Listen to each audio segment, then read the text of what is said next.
Creed 1 and 2 were decent, but this one is not. Watch Rocky 5. It is a waste of talent because Michael B. Jordan is a great actor, Jonathan Majors is impressive, and don't get me started on Wood Harris legend. This movie was a nothing burger, a reimagination of past glory. And don't get me started on the Shish Hash T soundtrack, a strong point of the Rocky franchise.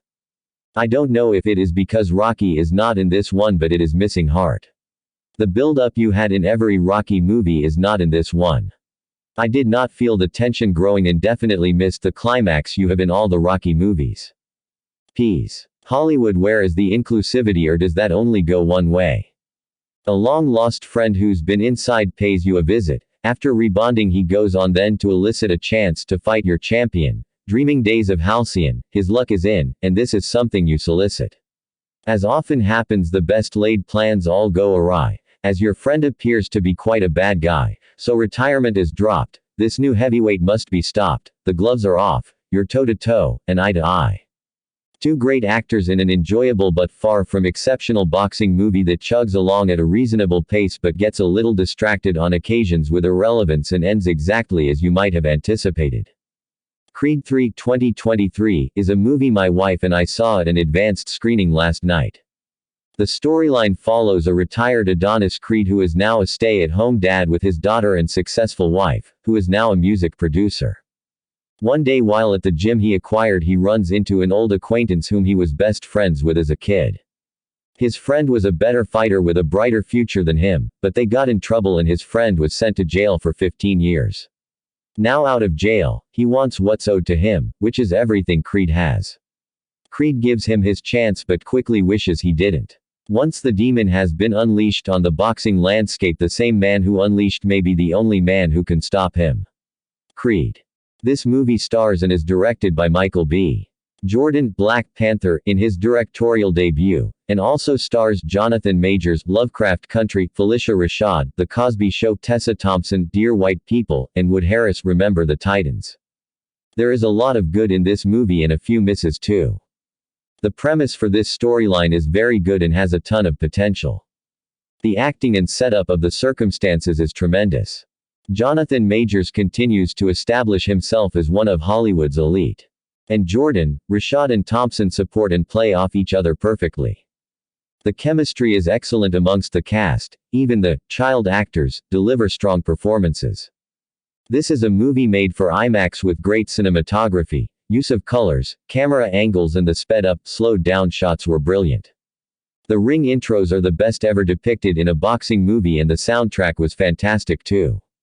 I also loved how they incorporated life with, and is, a deaf individual. Unfortunately, when you get to the final fight, it felt like a concept that was better on paper than when executed. The entire final sequence with the use of CGI during the fight was a bit cheesy and didn't work for me. The trainer, Harris, was a huge step down from Stallone and Burgess Meredith and just didn't have the impact those characters had on the franchise.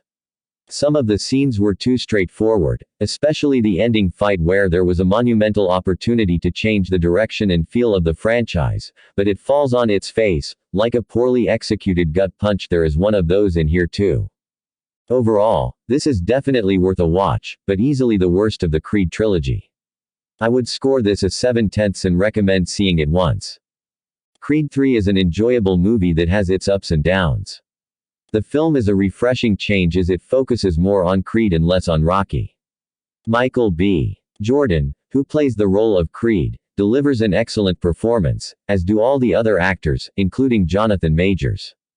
One of the film's standout moments is the training scene, which is brilliantly done and stays consistent with the previous movie's training scenes. Jonathan Majors' performance is impressive as he displays Mike Tyson vibes throughout the movie. The relationship between Creed and his daughter is wholesome, and their bond is heartwarming. However, the movie falls short in terms of its storyline, which is predictable and lacking. For instance, the death of Creed's mother was anticipated from the moment she mentioned her previous stroke. Another downside is that the movie felt rushed and could have been extended to explore its characters and plot more deeply. The excessive use of slow-motion shots and visual effects during the final fight felt overdone and distracting. Unfortunately, the emphasis on these movie-like elements took away from the realism of the boxing matches, making them feel more like stylized action sequences. The most significant issue with Creed III is that it fails to create suspense or engage the audience in its climax.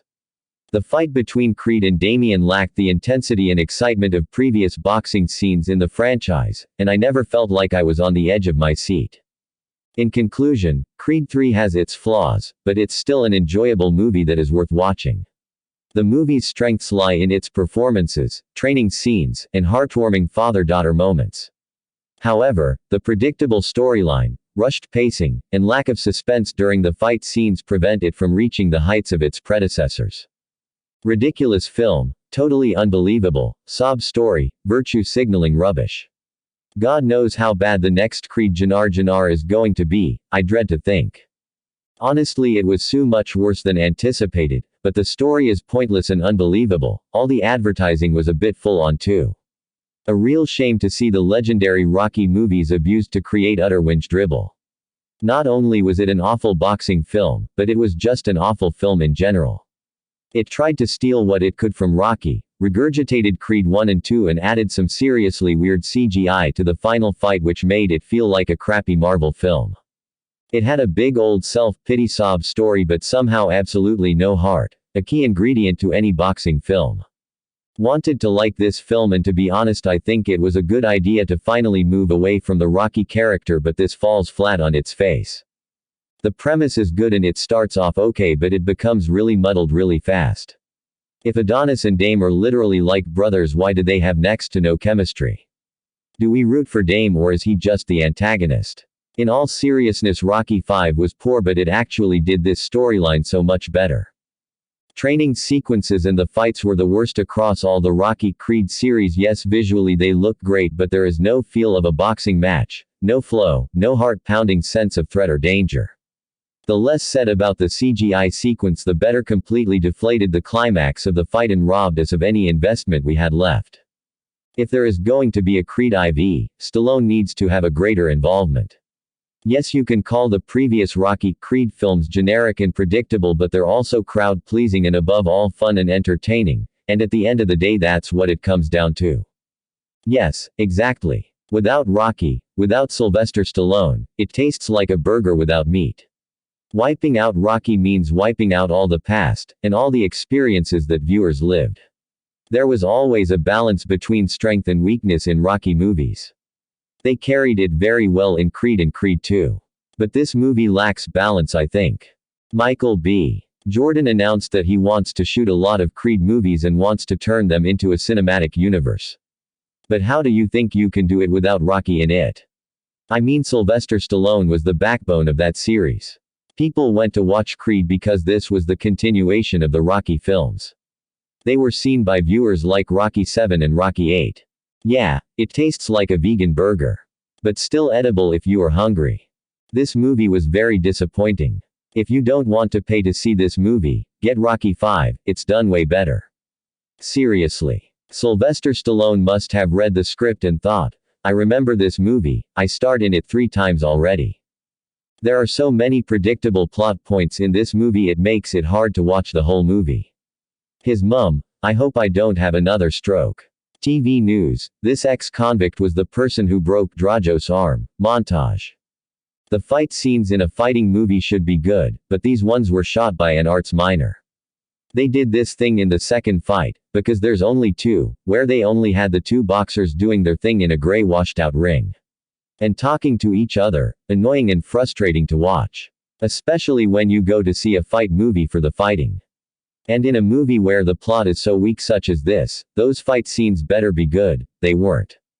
I gave this 2 stars because it had a little girl actress in it that was deaf and she acted really well. Oh, and apparently 2 parents, one with degenerative hearing loss can give birth to a deaf child.